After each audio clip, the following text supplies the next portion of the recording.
Hola, muy buenas tardes a todos, bienvenidos a un video más de Resúmenes en Telequia y vamos a ver a un autor que es habitual en el canal, pero que vamos a ver uno de los textos fundamentales de este autor con respecto a las ciencias sociales. Estoy hablando del texto de Michel Foucault, Nietzsche, Marx, Freud. Este es un texto de 1964 y ya anticipa algunas de las configuraciones elementales de la hermenéutica moderna, según la concepción Foucaultiana, para poder interpretar las ciencias humanas o el auge de las ciencias humanas y sociales en la era moderna. Digo que anticipa porque es algo que ya se verá, por ejemplo, en Las palabras y las cosas de 1966. Básicamente va a analizar las técnicas de la interpretación. En un primer momento dice que le gustaría hacer un compendio, un tratado, una enciclopedia completa sobre la interpretación a lo largo de la historia, desde los griegos hasta la actualidad, obviamente tratado que quedó trunco.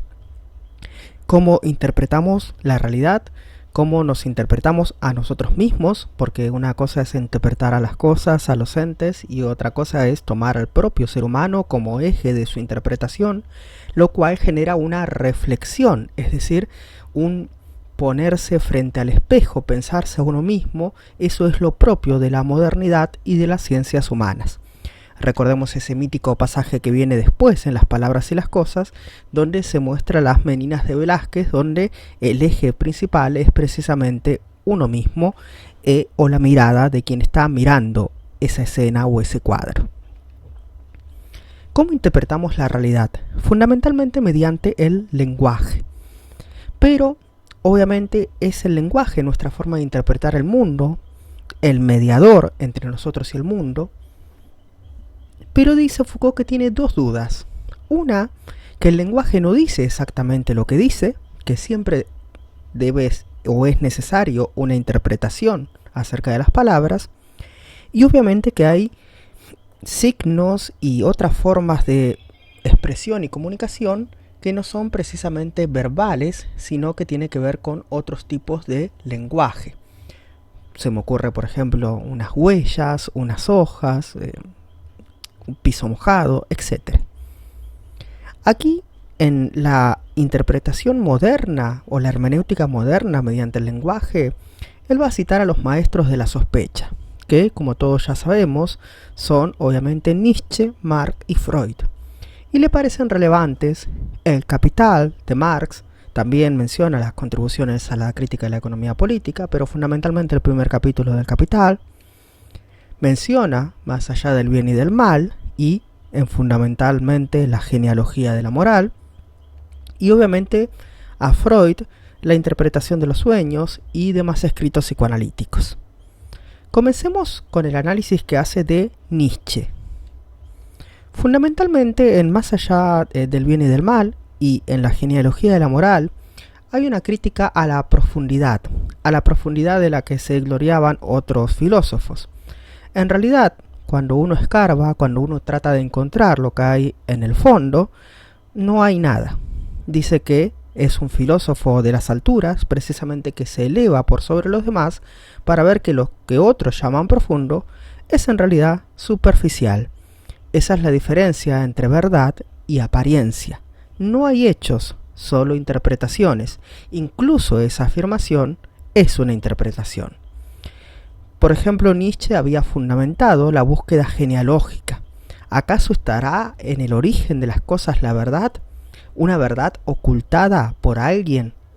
Acá distingue Foucault, obviamente, la diferencia entre comienzo y origen.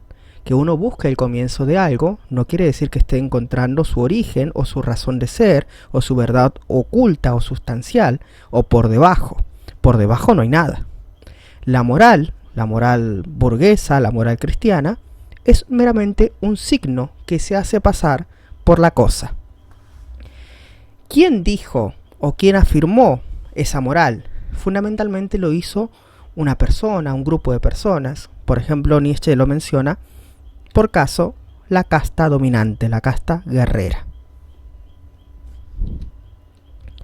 Ahora bien, en Marx se ve lo mismo en El Capital. Repasa en el capítulo 1, cuando menciona el mito de Perseo, esto de que tiene que bajar a la bruma para ver que no hay monstruos, que en realidad no hay monstruos en lo profundo.